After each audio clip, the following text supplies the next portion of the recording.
नमस्ते, अभिवादन आपका इनोसेंट इन्वेस्टर के इस नए वीडियो में दोस्तों बाजार की बात करेंगे। कितना बड़ा गैप डाउन होगा उस पर भी डिस्कशन करेंगे। पहले कुछ कमेंट्स डिस्कस कर लेते हैं जो जरूरी हैं। पहला कमेंट है राहुल गौतम की तरफ से और इन्होंने अपने 10-15 हज़ार बचाए हैं तो इनको खुद को शाबाशी जरूर देनी चाहिए, क्योंकि इनके ब्रोकर ने इनको बोला था 3800 पे स्टॉक खरीद लो।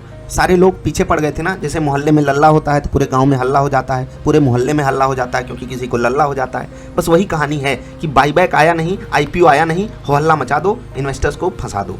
ठीक है, अगर वो आपको गलत रेट पे फंसाएंगे नहीं तो वो सही रेट पे एग्जिट कहाँ से करेंगे। इस कहानी को जिस दिन कोई समझ लेगा वो राहुल गौतम बन जाएगा, वो अपने पैसे बचाने लगेगा और वहाँ पर वो डिजर्व भी करता है खुद को शाबाशी देना। तो राहुल गौतम भाई, मेरी तरफ से जाकर के पार्टी कर लेना और पार्टी के पैसे खुद दे देना। ठीक है, मेरे कहने पे पार्टी जरूर करना और वो पार्टी हेल्दी होनी चाहिए, याद रखना। आगे बढ़ते हैं। कुछ देश जी क्या कह रहे हैं कि वर्लपूल के इन्वेस्टमेंट का लेवल आ गया है क्या। यहाँ पर WMS जी ने बहुत अच्छा कमेंट किया है, पक्का सैचुरेशन आ गया है, क्योंकि इनका जो वॉशिंग मशीन है, इनकी जो वॉशिंग मशीन है वो हो गई है खराब, उसका ड्रायर खराब हो गया है। तो सच में ऐसा होता है? जी हाँ। थोड़ी सी आपको कहानी समझनी पड़ेगी। एक कंपनी जिसका मार्केट कैप 5000 करोड़ है और दूसरी कंपनी जिसका मार्केट कैप 5000 करोड़ है, अगर वो अलग अलग सेक्टर में डील करती हैं तो दोनों को आप एक बराबर की कंपनी मत समझा कीजिए। आई होप आप समझ गए होंगे मैं क्या कहना चाहता हूँ। किसी बिजनेस के ग्रो करने का स्कोप काफी हाई होता है, किसी बिजनेस के ग्रो करने का स्कोप काफी कम होता है। इसीलिए आपसे कहा जाता है स्मॉल कैप स्टॉक अगर आप कोई सिलेक्ट कर रहे हो तो ऐसा स्टॉक सिलेक्ट करना जिसकी बिजनेस अपॉर्चुनिटी आने वाले समय में बढ़ने ही वाली हो, कम ना हो। ठीक है, वर्लपूल यहीं पर मात खाता है। मैं ये नहीं कह रहा हूँ बुरा स्टॉक है, बिल्कुल आप लेवल्स के हिसाब से इन्वेस्टिंग कर सकते हो, खासकर स्विंग ट्रेडिंग के लिए तो काफी कमाल का स्टॉक है ही। WMS जी ने बोला है पक्का सैचुरेशन आ गया है, लेकिन मैं इस चीज को एग्जैक्टली नहीं मानता हूँ, लेकिन थोड़ा बहुत तो बिल्कुल मानता हूँ सैचुरेटेड स्टॉक है ये। अगर आप रिस्क ले सकते हो तो आपके पास बहुत सारी अपॉर्चुनिटीज़ हैं इन्वेस्टमेंट के लिए। अब आता है सबसे ज़रूरी सवाल, सबसे ज़रूरी कमेंट, वो है प्रदीप जी की तरफ से। इन्होंने कहा कि एक शेयर बायबैक के लिए अप्लाई कर देंगे तो बहुत ज़्यादा चांसेस हैं, मतलब आप पढ़ सकते हो, देखते हैं एक्सेप्ट होता है क्या।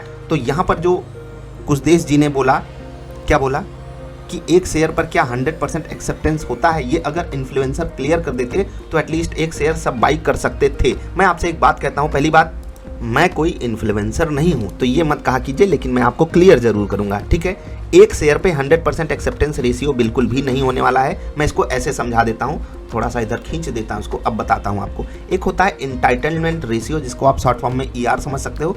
दूसरा होता है एक्सेप्टेंस रेशियो। इंटाइटलमेंट रेशियो ये होता है कि लेट्स से कि आपके पास 10 शेयर्स हैं किसी कंपनी के, अगर उस कंपनी ने बोला बायबैक में हम मिनिमम एक शेयर तो ले ही लेंगे यहाँ पर, तो ये हो गया इंटाइटलमेंट रेशियो। लेकिन अगर उस सेक्टर का पार्टिसिपेशन, जैसे कि रिटेल सेक्टर का पार्टिसिपेशन नहीं आया, तो हो सकता है इसकी एक्सेप्टेंस रेशियो ज़्यादा हो जाए। याद रखिएगा, ER हमेशा कम होगा AR से। एक्सेप्टेंस रेशियो या तो बराबर होगा या तो ज़्यादा होगा, किससे?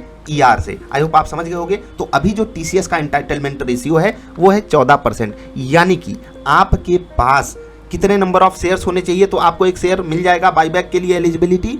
परसेंटेज में आप चेक कर सकते हो, 7 या 8 शेयर्स आएंगे, एग्जैक्टली आप जाकर के चेक कर लेना। और यहीं पर एक्सेप्टेंस रेशियो सामने आता है, क्योंकि जब रिटेल्स पार्टिसिपेट नहीं करेंगे, रिटेल इन्वेस्टर पार्टिसिपेट नहीं करेंगे बाईबैक में, तो एक्सेप्टेंस रेशियो यानी कि जो शेयर्स बचे रहेंगे बाईबैक वाले, उनको एक्सेप्ट कर लिया जाएगा। तो अगर आप एक शेयर टेंडर करना चाहोगे तो बिल्कुल करने को तो आप कर सकते हो, लेकिन याद रखिएगा आपका ब्रोकर इसके लिए कुछ चार्ज लेगा टेंडर करवाने का, प्लस जो एक्सेप्टेंस रेशियो है वो काफ़ी कम होने वाली है। क्यों कम होने वाली, मैं आपको समझाता हूं। क्योंकि रिटेल इन्वेस्टर्स ने बहुत खाते खोले हैं अभी, इसको मैं बहुत छोटा रीजन बताऊंगा क्योंकि उससे कोई खास फर्क नहीं पड़ता। लेकिन जिस हिसाब से लोगों ने आपको गुमराह किया है, जिस हिसाब से मीडिया ने, जिस हिसाब से सो कॉल्ड इन्फ्लुएंसर्स ने आपको गुमराह किया है, बहुत सारे लोग TCS का स्टॉक खरीद के फंसे हुए हैं ऊपर के रेट पे, वो सब बाईबैक में पार्टिसिपेट करेंगे। इसीलिए मुझे लगता है कि जो पिछली बार ये डेटा एक्सेप्टेंस रेशियो का काफ़ी हाई चला गया था, वो इस बार उतना हाई ना जाए। तो आप इसमें स्मार्ट डिसीजन जरूर लेना। कोई अभी भी सवाल सुझाव हो तो यहाँ पर आना, ड्रॉप योर क्वेरी में niftyindia.in खोल लेना, नाम लिख देना, ईमेल ID लिख देना और अपने मैसेज टाइप कर देना। जो भी आपकी कंफ्यूजन है आपको जरूर जवाब मिल जाएगा। अब बात करते हैं थोड़ी सी बाजार की, सपोर्ट रेजिस्टेंस की बात करेंगे। सबसे पहले जो बात जरूरी है वो आपको बता देते हैं। इंट्राडे परफॉर्मेंस काफी कमाल की गई थी हफ्ते के आखिरी 2 दिन। शुरुआत उतनी अच्छी नहीं हो पाई थी, वही कहते हैं ना, अंत भला तो सब भला। खैर, इंट्राडे स्टॉक्स पहले डिस्कस कर लेते हैं। इंट्राडे परफॉर्मेंस तो कमाल की गई थी। वोल्टास रहेगा इंट्राडे स्टॉक। एक चीज मैं आपको बताना भूल गया, जो TCS के टोटल नंबर ऑफ शेयर्स हैं उनको आप यहाँ पर देख सकते हो, 369 करोड़ शेयर्स हैं। समझ रहे हैं? तो थोड़ा सा इस पर देखा कीजिए, ध्यान दिया कीजिए कितने नंबर ऑफ शेयर्स जब मार्केट में हैं तो इसमें से कुछ शेयर्स रिटेलर्स के पास भी होंगे, और रिटेलर्स किस रेशियो में होल्ड करता है, उसी रेशियो में एक्सेप्टेंस रेशियो रिटेलर्स का आएगा। आई होप आप समझ गए होंगे। अब बात कर लेते हैं वोल्टास की, retail investors. Voltas 1200 psychological level है, टेक्निकल लेवल्स भी अवेलेबल हैं, कुछ भी बताने की ज़रूरत नहीं है। इंट्राडे स्टॉक कमाल का है ये। एक्सिस बैंक काफ़ी कमाल का लेवल यहाँ पर है इसके लिए। देखिए गैप डाउन का सिनारियो बन रहा है, अगर ये 675 के आसपास खुल जाए बहुत अच्छा सपोर्ट है। ध्यान रखिएगा गैप डाउन पे थोड़ा रुकिए, बात कर रहे हैं। SBI कार्ड 800 का लेवल है, सपोर्ट बढ़िया है, तोड़ करके ऊपर गया स्टॉक, अगर वहाँ टिक गया और मजा देने वाला है। ICICI potential life reversal possible है, यहाँ पर ट्रेड बेहतर से बेहतरीन मिल सकता है, नज़र आपकी होनी चाहिए। TVS मोटर्स पे आपकी नज़र अच्छी वाली होनी चाहिए, HCL टेक पे बहुत अच्छी वाली नज़र होनी चाहिए। एक स्टॉक है अमराजा बैटरी 581-82 का लेवल, यहाँ पर बहुत बड़ा रेजिस्टेंस है, आपको वहाँ पर ध्यान देना है। REC लिमिटेड बहुत बढ़िया ट्रेड आपको यहाँ पर मिल सकता है, नज़र आपकी होनी चाहिए। एक स्टॉक है BSC, यहाँ पर क्या कहानी बनी है और इस कैंडल का नाम क्या है जो लास्ट में कैंडल बनी है, आपसे रिक्वेस्ट है बताइएगा ज़रूर। निफ्टी बैंक निफ्टी के इंपॉर्टेंट लेवल्स आपको बता दें उससे पहले बताऊँ, ग्लोबल मार्केट से हमारे लिए कुछ खास संकेत नहीं है। अभी सिंगापुर वाली निफ्टी 170 पॉइंट नीचे क्लोज गई है, तो वहां से हमको संकेत तो नेगेटिव मिल रहे हैं, ओपनिंग काफी खराब हो सकती है 100-150 पॉइंट नीचे। मेरे हिसाब से बाजार 70-75 पॉइंट नीचे खुलनी चाहिए। जो इंपॉर्टेंट लेवल बन करके आ रहा है वो आ रहा है 16,555 का नीचे पहला, 16,481 का दूसरा और 16,408 का तीसरा, 16,408 का तीसरा, 481 का बीच वाला।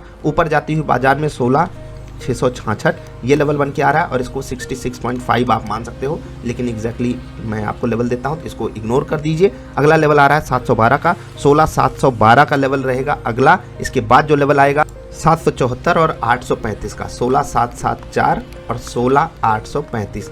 ये हो गए निफ्टी के लेवल्स। बैंक निफ्टी के लेवल्स आपको बता देते हैं, यहाँ पर दो लेवल्स आए हैं। पहला 34,915, 34,915, 35,380 ऊपर जाती हुई बाजार में, गिरती हुई बाजार में 34,108 और 33,750। ये रहेंगे सपोर्ट लेवल्स, ये रहेंगे resistance levels. I hope clear हो गया होगा आपको। ग्लोबल मार्केट से जिस हिसाब से सिनारियो है चीज़ें नेगेटिव जा रही हैं, लेकिन अगर अमेरिका का फ्यूचर ठीक ठाक ट्रेड करने लगता है तो जो हम नीचे खुलेंगे ना सपोर्ट पे, वो काफ़ी कमाल का लेवल बन जाएगा। बाइंग अपॉर्चुनिटी रहेगी बायर्स के लिए, तो जो बुल्स हैं वो एक्टिवेट कर सकते हैं अपना कौन सा मोड, कमाल वाला मोड, और फिर वो सेलर्स को अच्छे से ट्रैप भी कर पाएंगे। उम्मीद यही करता हूँ कि यही हो, जो अमेरिका का फ्यूचर है वो थोड़ा सा बेटर अगर ट्रेड करके दिखाएगा तो हमारी ओपनिंग 160-70 पॉइंट नीचे नहीं होगी। अगर हम सच में इतना नीचे खुल गए तो ऊपर आने में तकलीफ काफ़ी होगी, लेकिन फिर भी बुल्स का पलड़ा अभी भी मैं भारी समझता हूँ। भले ही गैप डाउन का संकेत है, let's hope for the best की चीज़ें हमारे फेवर में जाएँ। अगर फेवर में नहीं जाती हैं तो पैनिक नहीं करना है, लेवल्स पे ध्यान रखना है। बाजार के कुछ इंपॉर्टेंट लेवल्स मैंने आपको बता दिए हैं, जो लेवल्स और नीचे आएंगे। पहले तो साइकोलॉजिकल लेवल्स पे आपको बहुत ध्यान रखना है, विशेष ध्यान रखना है।